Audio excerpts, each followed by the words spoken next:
नमस्कार दर्शकों। आज शुक्रवार का दिन है और शुक्रवार का दिन इसलिए बहुत ज़रूरी होता है हफ्ते में क्योंकि इस दिन पिक्चर रिलीज होती है, फिल्म रिलीज होती है।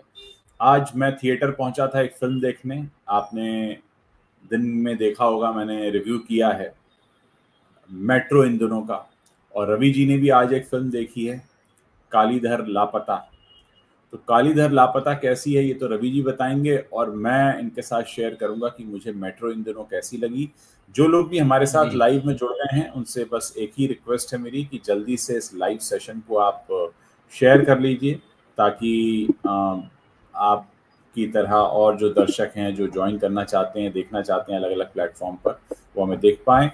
रवि जी बहुत बहुत स्वागत है इस बातचीत में आपका।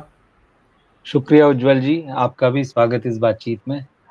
हम लोग काफी दिनों से लाइव नहीं आ पा रहे थे, अलग अलग जी व्यस्तताएं चल रही थी। फिर आज शाम के समय मैंने आपके प्लेटफॉर्म पर लाइव जी किया और आज रात को हम अपने प्लेटफॉर्म पर हाजिर हैं। तो आज हम अपने दर्शकों को बताते हैं दो फिल्मों के बारे में, कालीधर लापता और जी मेट्रो इन दिनों। चलिए कालीधर लापता से शुरू करते हैं। कालीधर ओके। लापता आपने देखी, कैसी लगी? क्या ये फिल्म देखने लायक है? इसकी कहानी क्या है? क्या ये दर्शकों को बांधती है? और बच्चन साहब के जो लल्ला मुन्ना हैं वो कैसा काम कर रहे हैं इसको? देखिए, इस फिल्म के ट्रेलर की बड़ी तारीफ हो रही थी। जब इस फिल्म का ट्रेलर आया था हाँ हाँ हाँ तो इसकी बड़ी तारीफ हुई थी। ये ओटीटी पर रिलीज हुई है, ZEE5 पर। हाँ हाँ तो कई लोग मतलब मेरे चैनल पे भी मुझसे कह रहे थे कि यार इसके ट्रेलर का रिव्यू कीजिए या ये फिल्म आप देखेंगे तो रिव्यू कीजिएगा।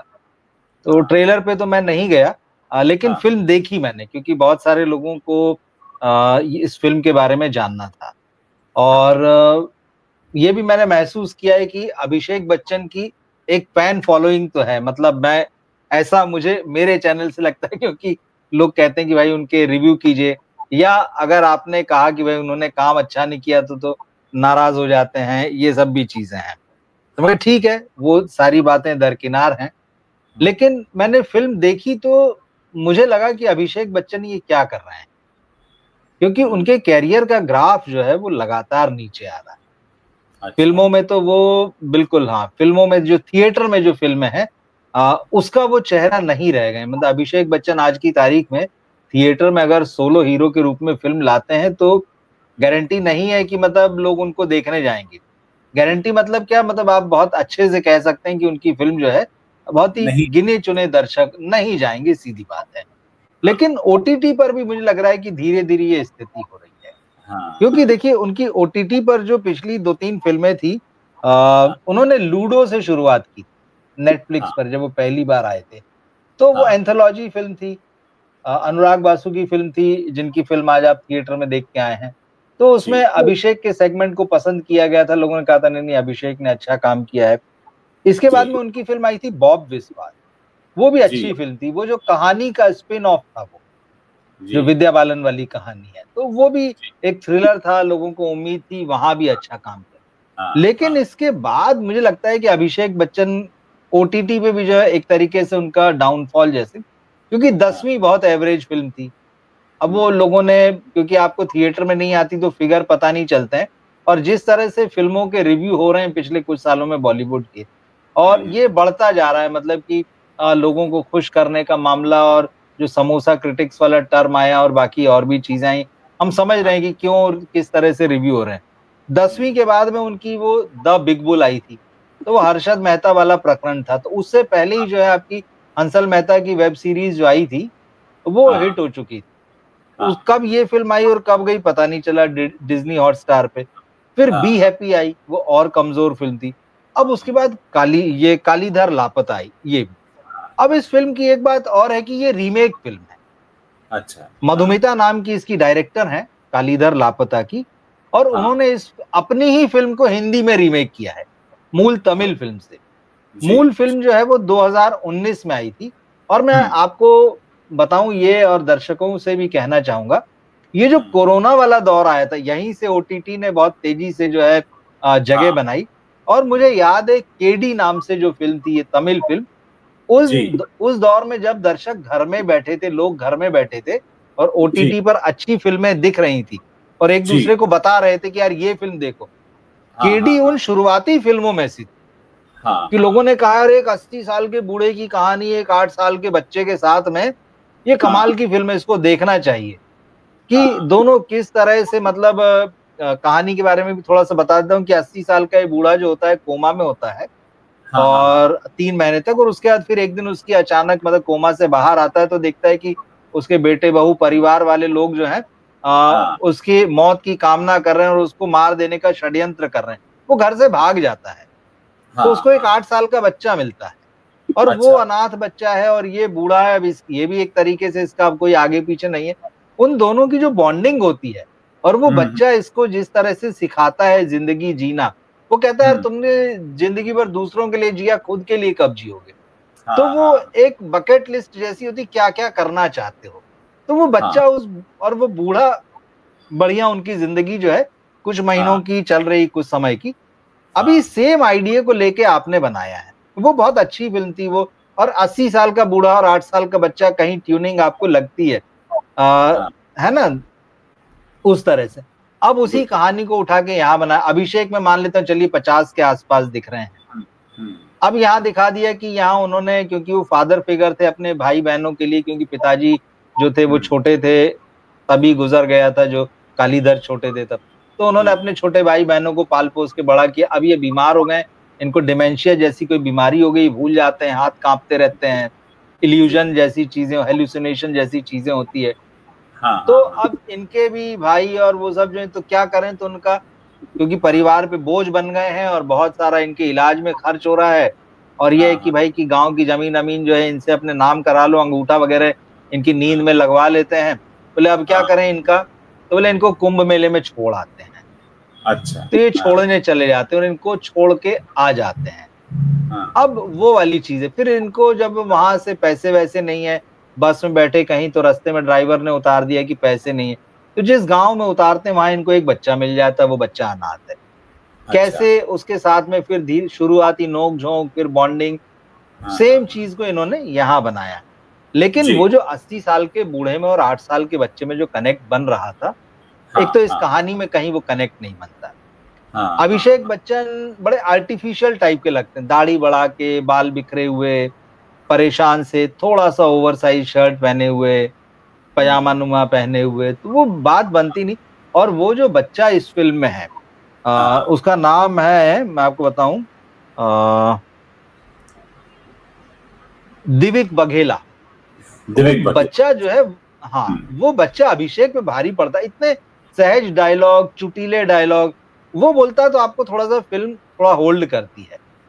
लेकिन अभिषेक एकदम ही अलग डल। अच्छा, अभी तो मैं लॉजिक पे नहीं कस रहा हूँ इस फिल्म को, बिना लॉजिक की बात कर रहा हूँ कि जो आदमी दवाइयों पे था, बीमार था, और दवाइयां लेने के बाद भी बड़ी मुश्किल से चल फिर रहा, बोल रहा, वो यहाँ आके एकदम से मस्त कैसे हो जाता है, जबकि बिना दवाइयों के चल रही है उसकी जिंदगी। और वो है ना, वो भी अपनी बकेट लिस्ट जो है, वो जो विश लिस्ट है, उसको एक के बाद, हाँ चवन ठीक खाया है या डाबर वाला खाया है जो मुकदमेबाजी चल रही है। तो लॉजिक पे तो मैं कस ही नहीं रहा हूँ इस फिल्म को, बहुत सारी चीजें। तो वो वही सारी, फिर बच्चा जो है बहुत सारी चीजें दिखाई, क्या दिखाई वो नहीं बताता हूँ। फिर एक लास्ट में मोमेंट आता है कि क्योंकि वो अनाथ बच्चा है, तो किसी ने कहा उसकी पढ़ाई वढ़ाई का खर्चा उठाने की बात कर ली, अब वो गांव छोड़ के जाएगा। तो अभिषेक नहीं चाहते मगर फिर भी वो जाता है, फिर ये अपने घर लौट आते हैं, क्या होता है। मतलब इतनी प्यारी कहानी थी, आप उस रोल में कहीं नहीं जम रहे हैं, ना वो बॉन्डिंग समझ में आ रही सिर्फ। और उसके बाद वो 80 साल के बूढ़े की कहानी थी, तो क्योंकि आपने जवानी का रोल निभा लिया, तो यहाँ एक लव वाला ट्रैक भी आपको डालना जरूरी था। तो इनकी बचपन की प्रेमिका होती है, ये उसको ढूंढ रहे हैं, मीरा, तो निम्रत कौर ने वो रोल निभाया है। तो ढूंढते ढूंढते उस बच्चे के साथ उसके गांव भी पहुंचते हैं, उसका पति गुजर चुका है, अब वो विधवा है, तो ये उससे मिले हैं, लास्ट में एंड वहीं पर होता है। मतलब अजीब तरीके से वो फिल्मी फॉर्मूले भी, ओरिजिनल कहानी को भी आपने खराब कर दिया, मैं आपको सही कहूँ। तो एक तो आप रीमेक बना रहे हैं, तो या तो उसके बराबर की बना लो, अगर अच्छी नहीं बना सकते आप उससे बहुत नीचे के लेवल पे बनाए। तो मतलब डायरेक्टर की ऊपर भी मेरे क्वेश्चंस हैं कि भाई अपनी ही फिल्म को क्यों फिर से बना रहे भाई, या तो कुछ उसमें ऐसा जोड़ते कि वो उस फिल्म से बड़ी दिखाई देती। अब क्योंकि ये अभिषेक बच्चन के साथ बनाना है तो आपने बना लिया, उसको खराब कर दिया। जो जो कबीर सिंह के साथ हुआ, जो कबीर सिंह के साथ हुआ कि उसी डायरेक्टर ने दोबारा फिल्म बनाई, उसी मतलब क्या मजा आता है पता नहीं, मतलब उसी फिल्म को फिर से बनाने में। तो कुल मिला के मुझे मजा नहीं आया इस फिल्म को देखने में, बहुत डिसअपॉइंट किया, क्योंकि केडी मेरी देखी हुई थी, वो भी एक चीज है। फिर मैंने कहा कि वो कोरोना वाला जो टाइम था, ये उस शुरुआती फिल्मों में से कि लोगों ने कहा अरे यार ये फिल्म देखो, रिकमेंड कर रहे थे लोग उस समय, घर बैठे थे तो कि ओटीटी पे ये फिल्म आ गई है, वो फिल्म आ गई, अरे हिंदी नहीं, ये वहीं से लोगों को चस्का लगा। मतलब हालांकि चस्का पहले भी था, साउथ का सिनेमा खूब देखा जा रहा था टीवी पे, लेकिन ये जो नया नया कंटेंट आ रहा था, जो ऑफबीट था, जो एक्सपेरिमेंटल था, जो थिएटर के लिए बहुत भारी भरकम एक्शन वाला नहीं था, ह्यूमन स्टोरीज थी, उस तरह की, तो मुझे लगा इस फिल्म को जो ओरिजिनल फिल्म है उसको इन्होंने खराब कर दिया। और अभिषेक बच्चन कहीं से मतलब बहुत कन्विंसिंग नहीं लगते हैं, मुझे लगा कि उनकी एक्टिंग उतनी बेहतर नहीं है इस फिल्म में, बल्कि बच्चा जो है वो ज्यादा भारी पड़ रहा है। जीशान अयूब भी है, वो लापता आदमी को ढूंढ रहा है, क्योंकि इनके फैमिली वालों, क्योंकि जो, अब मैं बता ही देता हूँ, अच्छा नहीं बताता हूँ, जाने दीजिए। जिन्हें देखना हो देखे भाई, मतलब मैं तो नहीं कह सकता हूँ क्या इस फिल्म को देखें। एक और बात मैं इस फिल्म के बारे में कहता हूँ जी, जी। वो बात यह है कि जिस कहानी का अभी हमने जिक्र किया आउटलाइन का, सेम कहानी कुछ महीने पहले कम ज्यादा आउटलाइन के साथ में डायरेक्टर अनिल शर्मा ने बनाई थी, नाना पाटेकर को लेके और अपने बेटे को लेके, वनवास, अपने ही देते हैं अपनों को वनवास। भाई वो भी यही कहानी थी यार जी। एक अमीर आदमी है, उसके बेटे जो हैं, उन्होंने बाप, अब वो उनका पिता भी जो है वो बीमार हो चुका है, उसको भी चीजें याद नहीं रहती है, वो भी कहीं है ना, उसको भी डिमेंशिया जैसी प्रॉब्लम है। तो ये लोग उसका, और वो सारी चीजें जो है दौलत उनके पास आ चुकी है, तो वो अपने पिताजी को जाके वो बनारस छोड़ आते हैं।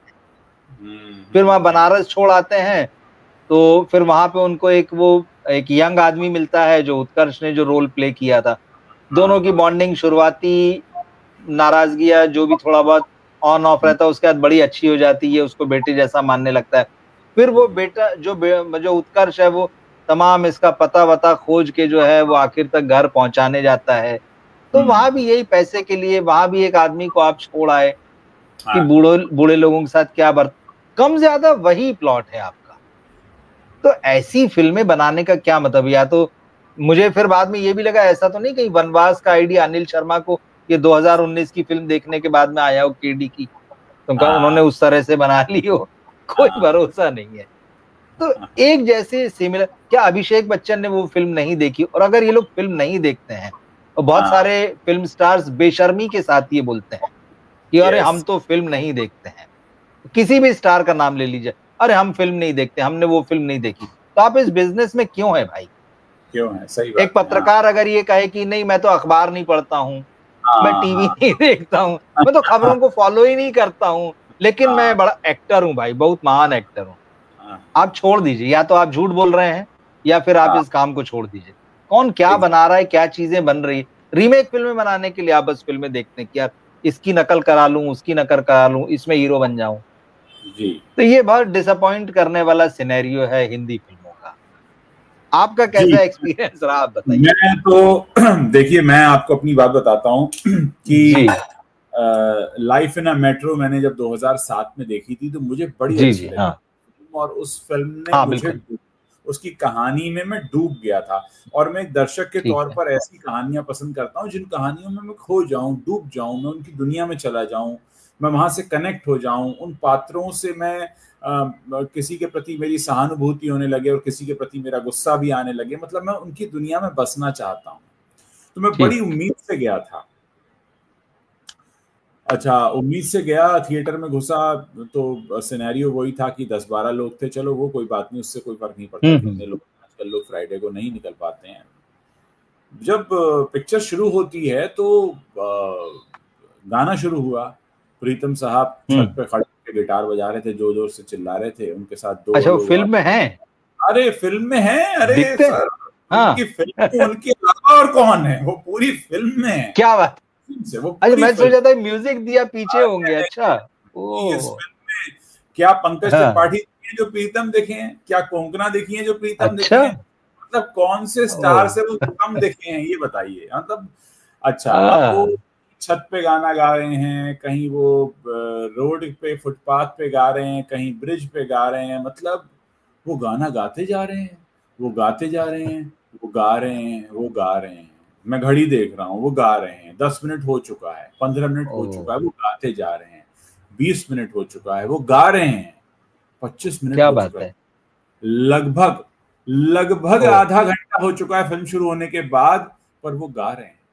और उस गाने के बीच में हमें पात्रों से इंट्रोड्यूस किया जा रहा है, तो ना तो हम पात्र से इंट्रोड्यूस हो पा रहे हैं, ना हम गाना सुन पा रहे हैं। अच्छा, लगभग आधे घंटे के आसपास, शायद 27वां 28वां या 30वां मिनट रहा होगा, वो गाना थमता है और कुछ कुछ शुरू होता है, तो हमें लगा कि भाई हो गया, लेकिन नहीं। ठीक है। प्रीतम जी अच्छा। बार बार आए हैं, हर 10 12 15 20 मिनट पर आए हैं। वो कितनी बार आए मुझे नहीं पता, मैं नहीं बता सकता कि प्रीतम कितनी बार आए, क्योंकि मैंने एक टाइम के बाद गिनना ही छोड़ दिया। वो लगभग आ ही रहे थे हर चीज के बाद। सर होते होते जब इंटरवल हुआ तो मेरे को झटका लग गया, तो मैंने कहा क्या जो मैंने पैसा खर्च किया वो आधा खत्म हो गया क्या? तो मजा तो अभी अच्छा। चवन्नी नहीं आया है, वो आधा खत्म हो गया। अब उसमें मैंने कुछ पात्रों को देख लिया था, कुछ जोड़े थे जो आपस में लड़ रहे थे, वही तमाम चीजें जो हम अपने आसपास की जिंदगी में देखते हैं, चाहे शादीशुदा कपल हो या गर्लफ्रेंड बॉयफ्रेंड हो या लिव इन वाले हो या लॉन्ग डिस्टेंस हो या डिजिटल डेटिंग हो। मैं उस डिटेल में नहीं जाना चाहता, मतलब कुछ ऐसा नहीं हो रहा था मेरी आंखों के सामने जिससे मुझे बहुत या तो जोड़ दिया हो, या कहानी में कुछ समझ गया हूं, या मैं किसी पात्र के साथ संवेदनशीलता के इस लेवल पे पहुंच गया हूं कि यार भाई मुझे सहानुभूति होगी इससे, मुझे इसके बारे में जानना है, मुझे इससे कनेक्ट होना है, मतलब कुछ भी नहीं था। अब इंटरवल हो चुका था और मैं सदमे में था कि ये क्या हो गया। बीच प्रीतम दा आते रहे जाते रहे, तो इतनी बार आए थे, मुझे इंटरवल तक ये एहसास हुआ कि मैंने करीब 1-1.25 घंटे का एक म्यूजिक वीडियो देखा है, जिसमें मुझे कुछ जोड़े दिखे हैं जो किसी किसी बात पर एक दूसरे से खफा हैं, और कुछ आधी अधूरी सी कहानियां, कुछ पात्र आ रहे हैं जा रहे हैं। लेकिन हाँ, एक बात मैं कहूंगा, सभी की एक्टिंग अच्छी है। सारा अली खान थोड़ी सबसे कमजोर अगर किसी की एक्टिंग है तो सारा अली खान की है, बाकी सबने काम बहुत अच्छा किया। मतलब आप किसी की एक्टिंग पर नहीं सवाल उठा सकते, लेकिन ये ठीक ऐसा था कि मोती थे पर धागा नहीं, माला पिरोई नहीं, मोतियां हैं अदर अदर। अच्छा, अब इंटरवल जब खत्म हो जाता है तब कुछ, अब क्या करें, मतलब अब क्या होगा? तो इंटरवल के बाद जो है वो गाना कम है थोड़ा, कहानी थोड़ी ज्यादा है, फिर आप समझना शुरू करते हैं कि अच्छा ओ ये हो रहा था, अच्छा ये हो रहा था।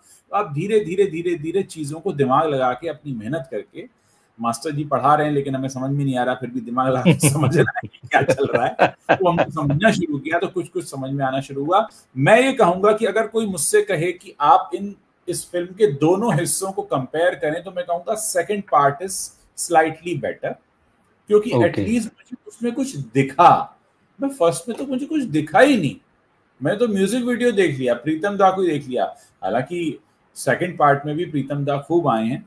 फिर उसमें गोवा का एक सीक्वेंस है, वो बहुत लंबा है, बहुत सारी चीजें इतनी प्रिडिक्टेबल हैं कि वो बस आपको पता है कि क्या होने वाला है, बस आप उसे होता हुआ देख रहे हैं। मतलब मैं ये कहूंगा साफ तौर पर कि अनुराग बसु बहुत ज्यादा डिसअपॉइंट कर रहे हैं। क्या ये वही हैं जिन्होंने गैंगस्टर और मर्डर बनाई थी? ये जग्गा जासूस जैसी, इन्होंने जग्गा जासूस तो मतलब क्या, वो तो एकदम ऐसी थी, बर्फी, लेकिन हाँ जी जी। तो अब मतलब जग्गा जासूस वाले अनुराग बसु ने ये क्या किया है? मतलब जग्गा जासूस तो उनकी जो फिल्म थी वो तो मतलब ईश्वरी उसका मालिक है कि उन्होंने क्या सोच के बनाई थी, किस हिसाब में थे। अच्छा, अब अगर हम इस फिल्म की बात करें तो आपको देखिए, पिक्चर देखे हुए मुझे 4-5 घंटे से ज्यादा हो गया। मैं 12:40 का शो देखा था, तक 4 बजे बाहर आया था, अब 10 बज रहे हैं। आज 6 घंटे बीतने के बाद मुझे इस फिल्म को देखने के बाद याद रह गए हैं पंकज त्रिपाठी, क्योंकि उनका सीक्वेंस थोड़ा मजेदार है। मजेदार क्या, उन्होंने बहुत अच्छा, वो एक्टर इतने अच्छे हैं कि आपको मजा आता है उनको। बाकी उनके सीक्वेंस में कोई ऐसी चीज नहीं है कि बड़ा अनप्रेडिक्टेबल सा, बड़ा प्रेडिक्टेबल सा है। मुझे कोंकणा सिंह शर्मा याद रह जाती हैं, मुझे नीना गुप्ता याद रह जाती हैं। अनुपम खेर को बहुत कुछ करने को नहीं मिला है, ऑब्वियसली अनुपम खेर तो अनुपम खेर है। आदित्य राय कपूर भी ठीक ठाक हैं इसमें, और मुझे कौन याद रह जाता है, अली फजल थोड़े बहुत याद, फातिमा सना शेख याद आ जाती हैं।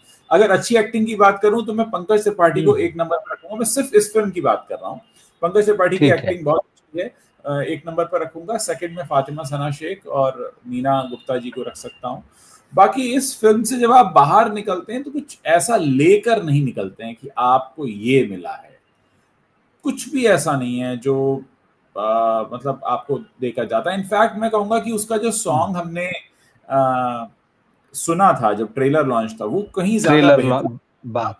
हाँ, क्योंकि फिल्म जब आप एक उम्मीद से जाते हैं, भाई मेरे को कोई कहानी दिखाएगा, मेरे को कोई डायलॉग सुनने हैं, मुझे कैरेक्टर से कनेक्ट होना है, कहानी में डूबना है, वो मौका कहीं है नहीं। शायद अगर अनुराग बसु इसमें 2 कहानी कम दिखाते लेकिन थोड़ा कुछ दिखाते, क्योंकि बहुत सरफेशियल लेवल पर है। मतलब जो अनुपम खेर वाली कहानी है वो कहानी बहुत अच्छी है, वो कहानी ऐसी है कि आपको रुला सकती है, लेकिन उस कहानी में थोड़ा डेप्थ देना था, हमें उन किरदारों से थोड़ा जुड़ने का, हम किसी किरदार से जुड़ ही नहीं पाते हैं। ऐसा लगा कि हम बहुत सारे लोगों के घर होकर आए पर हमने किसी से बात नहीं की, हम किसी से कनेक्ट नहीं हो पाए। हम सबके घर गए, हम अनुपम खेर के घर गए, नीना गुप्ता को भी देखा, हमने अली फजल को भी देखा, थोड़ा बहुत अगर कहें तो पंकज त्रिपाठी वाला, क्योंकि सीक्वेंस एक टाइम के बाद बहुत लंबा हो जाता है, वो बोरिंग होने लगता है, इसलिए वो याद रह जाता है। बहुत प्रेडिक्टेबल मामला। मैंने कहानी जानबूझकर कुछ नहीं बताई है, वैसे कहानी में ऐसा कुछ है भी नहीं कि मैं बता दूं लोगों का मजा खराब हो जाए, लेकिन कुल मिलाकर इस फिल्म में कुछ भी नहीं, बहुत ज्यादा डिसअपॉइंट। ओके, ठीक है। लेकिन जैसे मैंने देखा दोनों तरह के रिव्यू आए हैं। भाई मीडिया, मतलब मीडिया तो दिन पे दिन हो रहा है कि आप भरोसा उस पर आए दिन कम होता जाता है। 4 स्टार, 4.5 स्टार, 3.5 स्टार, और बहुत मतलब जादू की झप्पी मिल गई, और दिल से मतलब प्यार को लेके आपको फिर से प्यार हो जाएगा, इस तरह की लोगों ने बातें लिखी। तो ये जो इनिशियल रिव्यूज होते हैं ना फिल्म के, जैसी फिल्म आती है तो फिल्म आने के एक दिन पहले से जो शुरू हो जाते हैं या जो एक्स पे होते हैं, ये तो ऐसे थे कि मतलब यार सारा काम छोड़ो और बस यही फिल्म देखने के लिए चले जाओ। तो ये शुरुआती रिव्यू थे। लेकिन जैसे आपने जी प्लीज पूरा कीजिए। हाँ, जैसे आपने ये बात कही, कुछ और यूट्यूबर्स के रिव्यू मैंने बाद में देखे जिन पे हमें लगता है कि ये ठीक रिव्यू करते हैं, बहुत आम जनता के हिसाब से फिल्म देखते हैं या एक आम ऑडियंस के लिए रिव्यू करते हैं, तो वो वाकई वो बहुत निराशाजनक थी उनकी बातें भी।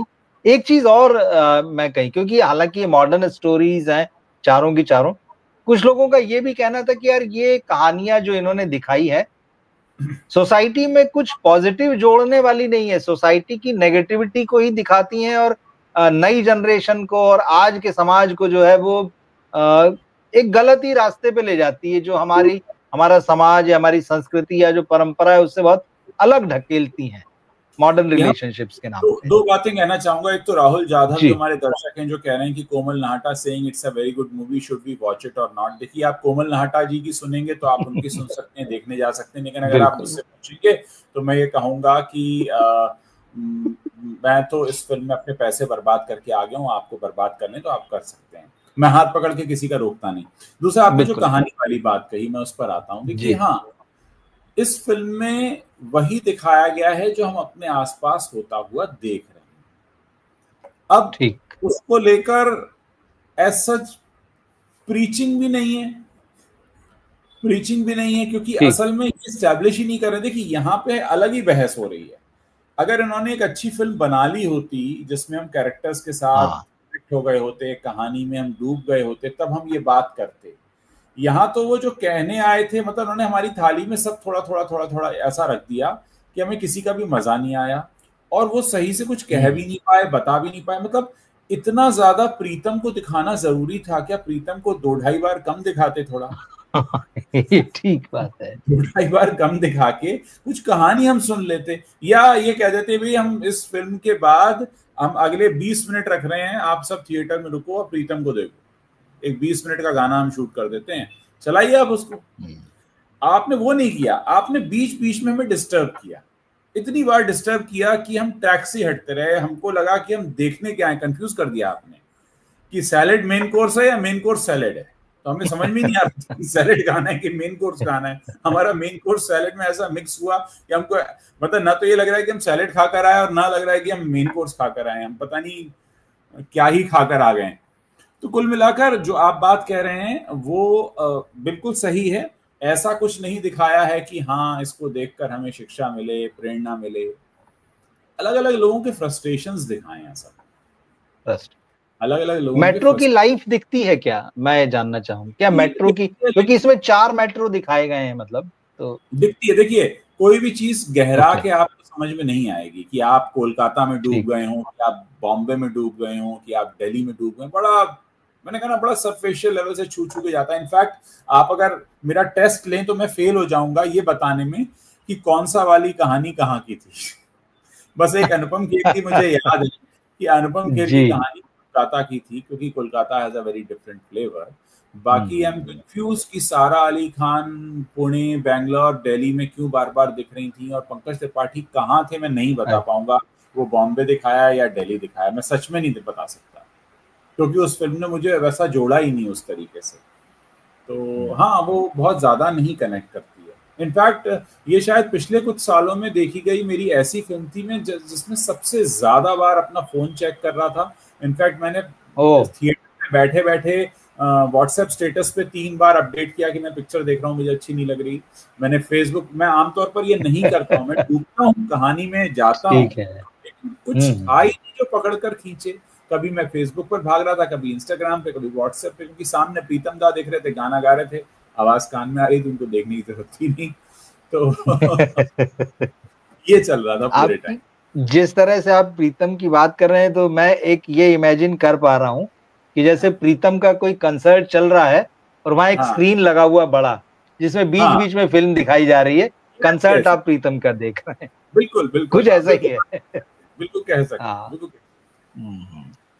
तो इस फिल्म को तो बहुत अच्छा रेस्पॉन्स भी नहीं मिला, क्योंकि आज ही एक और हॉलीवुड फिल्म रिलीज हुई है, जुरासिक वर्ल्ड रीबर्थ। तो वो तो काफी भारी पड़ी है, मतलब उसका स्टार्ट इससे बहुत बेहतर है। और जुरासिक का तो एक अपना नाम है उस फ्रेंचाइजी का, पुरानी भी है और उसकी ऑडियंस बच्चों से लेके बूढ़ों तक है, क्योंकि उन फिल्मों को देखते देखते लोग अब जनरेशंस चेंज हो गई हैं। लोग बच्चे से बूढ़े हो गए, हमारे जैसे लोग। वही तो जनरेशंस चेंज हो गई उस फिल्म को देखते देखते, तो वो बेहतर है। तो कुल मतलब मुझे ऐसा लग रहा है कि बॉलीवुड सीख नहीं रहा। मतलब मैं आश्चर्य कर रहा था जो फिल्म मैंने देखी, कालीधर लापता। अभिषेक बच्चन को इस साल 2025 में फिल्म इंडस्ट्री में 25 साल हो रहे हैं, हो गए क्वार्टर सेंचुरी। 25 सालों में आपने दिया क्या और किया क्या? मैं क्या गिनूं कि आपने क्या दिया और क्या किया। और 25वें साल को गिनाना है, किसमें गिनाना है? हाँ ये गिनाया जा सकता है।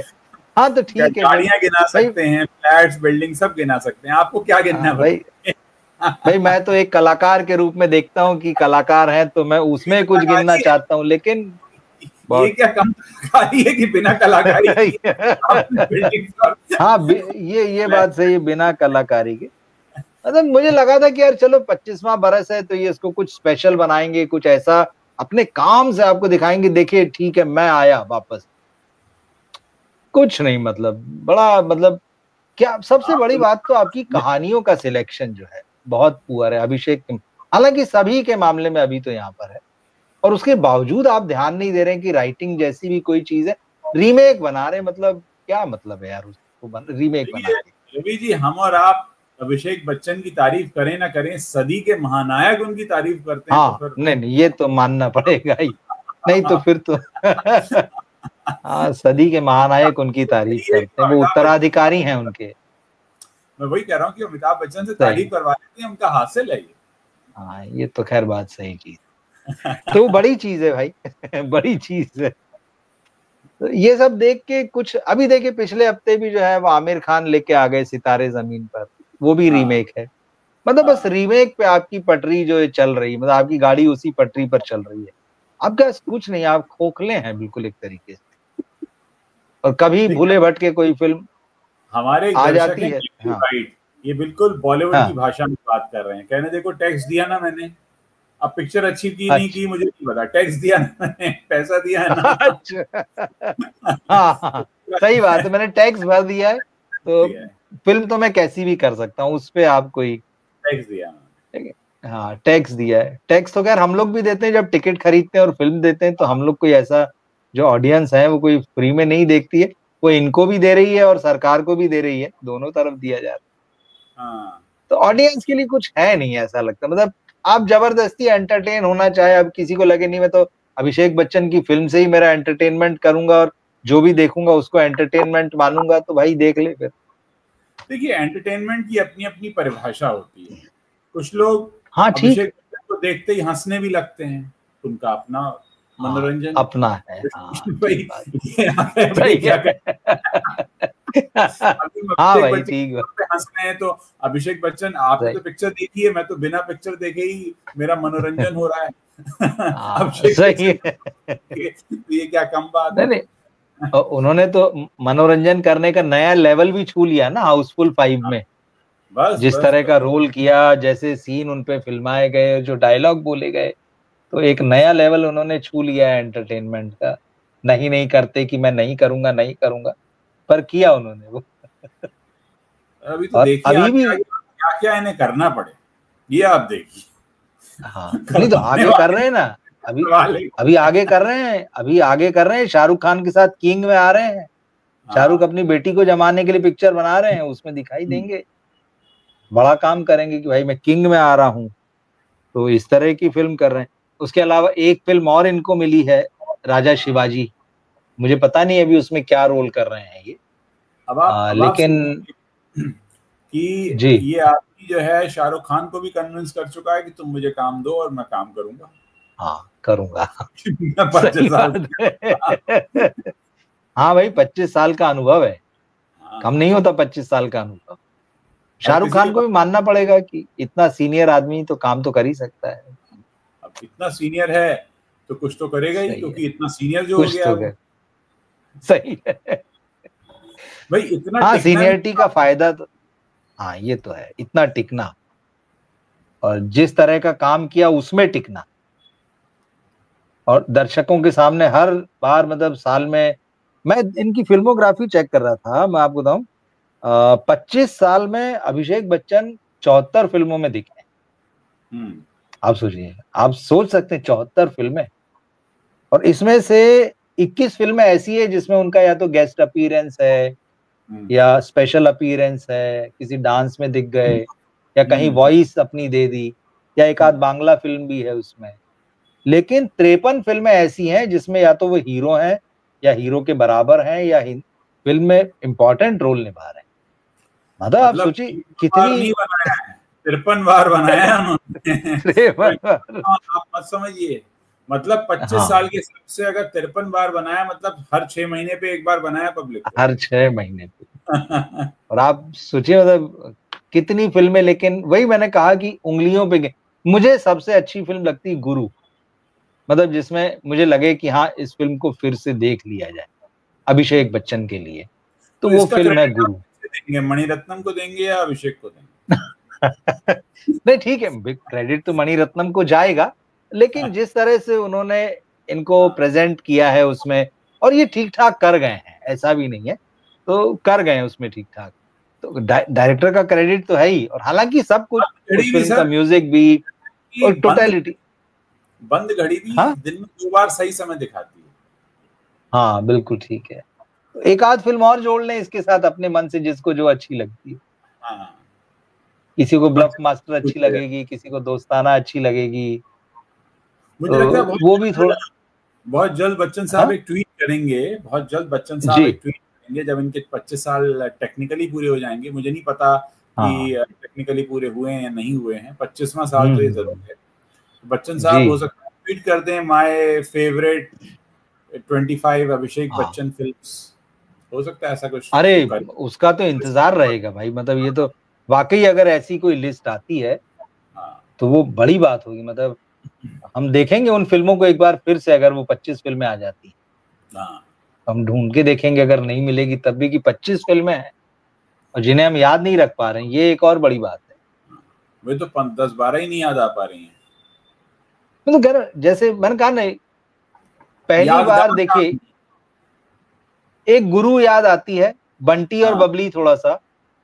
उसके अलावा जो है धूम में ये साइड में ही थे, किसी भी धूम फिल्म में ये लीड तो है नहीं।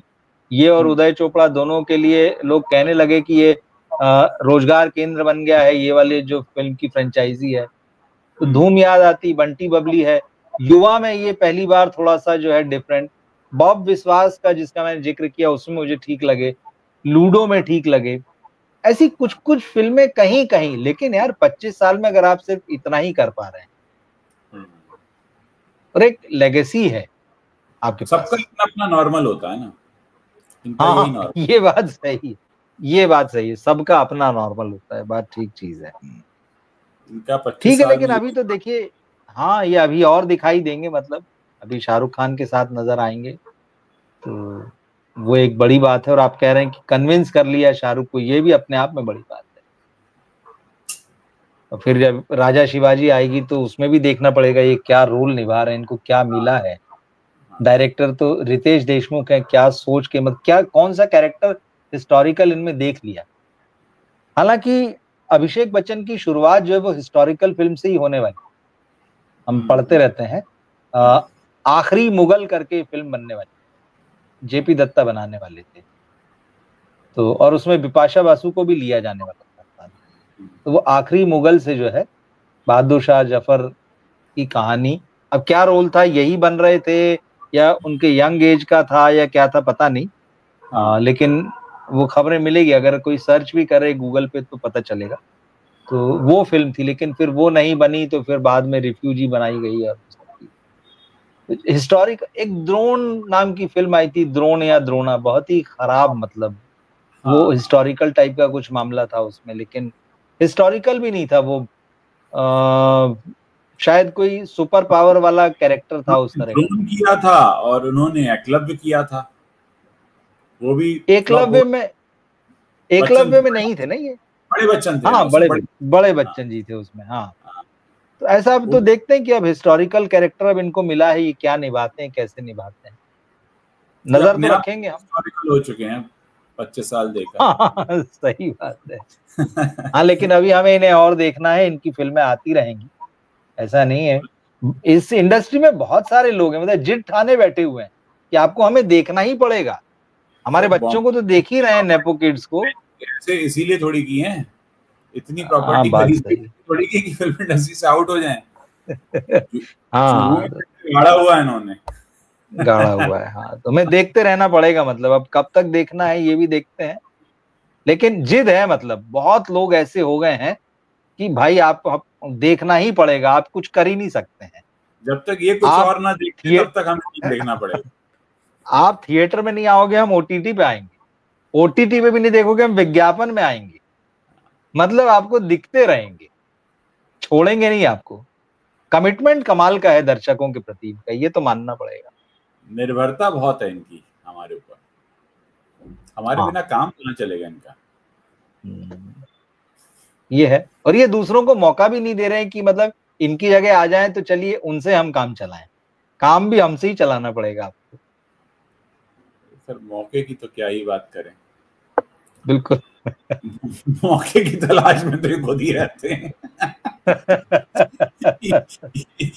भाई हम, अरे भाई हम ये थोड़ी कह रहे कि आप मत कीजिए, लेकिन भाई इतने मतलब अच्छे सब्जेक्ट्स हैं, बहुत सारे अच्छी कहानियां हैं। हाँ, सिलेक्शन तो अच्छा है।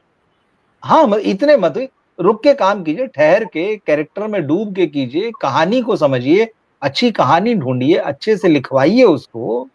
मुझे और आश्चर्य ये इस बात पे अक्षय कुमार याद आ गया।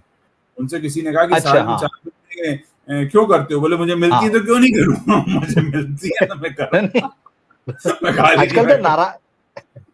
आजकल तो वो नाराज हो जाते हैं अगर कोई ये सवाल पूछ ले। एक कोई व्हाट्सएप पे एक क्लिप आया था अक्षय का, तो एंकर ने पूछ दिया उनसे, तो किसी बड़े प्रोग्राम में डांट दिया उन्होंने, मतलब ये क्या सवाल, मतलब इस तरह की बात करेंगे, मतलब करूंगा काम तो करूंगा, 4 करूंगा, मतलब तो है, आपको देखना पड़ेगा।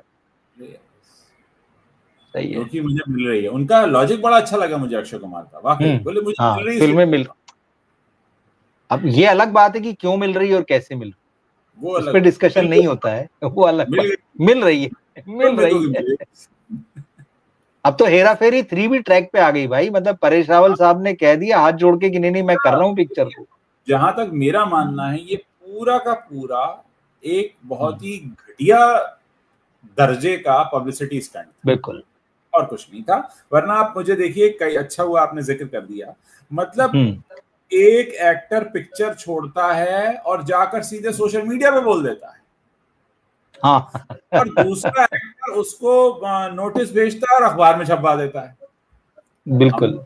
हमारे चेहरे पे कोई अंग्रेजी का तीसरा अक्षर लिखा हुआ है क्या? मतलब आपने पिक्चर ये तो छोड़ी यही मानते हैं। और आपने भेजा, और आपने इतना ही नहीं, आपने बाकायदा साइनिंग अमाउंट बताया और कितने का मुकदमा था ये बताया। हम सब रोटी खाते हैं, हम में से कोई भी खास नहीं। जैसे आपको 4 मिलती हैं, आप करते हो ना, तो हमको भी समझ में आती हैं चीजें। इतना घटिया। अच्छा, मेरी तो अब और एक्सपेक्टेशन खत्म हो गई है हेरा फेरी 3 से, इस ड्रामे के बाद, कि जिस पिक्चर को करने के लिए इस लेवल का ड्रामा करना पड़ा, आप सोचिए उसकी स्क्रिप्ट में कितना दम होगा। क्योंकि हमें घर बैठे ये बात पता चली गई कि इसकी तो स्क्रिप्ट तक तैयार नहीं थी, स्क्रिप्ट तैयार हुई है, अभी भी तैयार नहीं। प्रियदर्शन का इंटरव्यू आया कि ये फिल्म अगले साल शुरू हो, ये स्क्रिप्ट ये तैयार हुई इसकी। हाँ ये स्क्रिप्ट तैयार हुई है। हाँ कुछ ऐसा भी, हाँ जो कंट्रोवर्सी, इसका भी कोई एंगल डाला जा सकता है उसमें कि देखो भाई बाबू भाई ने ये किया, वादा करके मुकर गए, हाइप क्रिएट करने के लिए। हाइप क्रिएट, नहीं लोगों को बहुत खराब लगा और सोशल मीडिया में बहुत स्ट्रॉन्ग रिएक्शन था इसके खिलाफ, कि मतलब वही जो आपने कहा ना कि अंग्रेजी का तीसरा अक्षर माथे पे लिखा है क्या, तो लोगों को वही महसूस हुआ कि अच्छा आपने ये समझाया हमें। तो वो फिल्म आएगी तब देखेंगे कैसा क्या, लेकिन अभी बहुत समय है।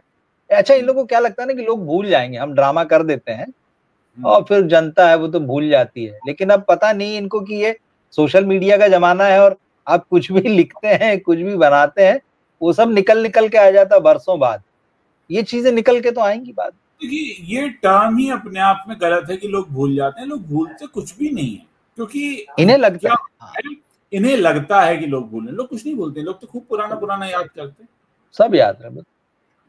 अब तो सबूत समेत ले आते हैं ना निकाल के कि देखो आपने तो ये कहा था, आपने तो ये लिखा था। ये तो भाई पेट्रोल प्राइस जैसे ही बढ़ती है तो लोग 2012-13 के ट्वीट डाल के आते हैं, भैया क्या लिखते थे आप? अब ये सही है। कहां से कहां। खैर अब ये सब बंद हो जाएगा, पॉलिसी आ गई है कि भाई कुछ भी ऐसा नहीं लिखना नेगेटिव, आने वाली ऐसी पॉलिसी। हाँ ठीक नहीं, बदलाव बहुत सारे आ रहे हैं। हाँ बदल के इतना बदलेंगे कि पहचानना मुश्किल हो जाएगा मामला, मुश्किल हो जाएगा। सही है। इंडस्ट्री, फिल्म इंडस्ट्री कितना बदलेगी ये देखते हैं, या ये ऐसी ही ढर्रे पे चलती रहेगी।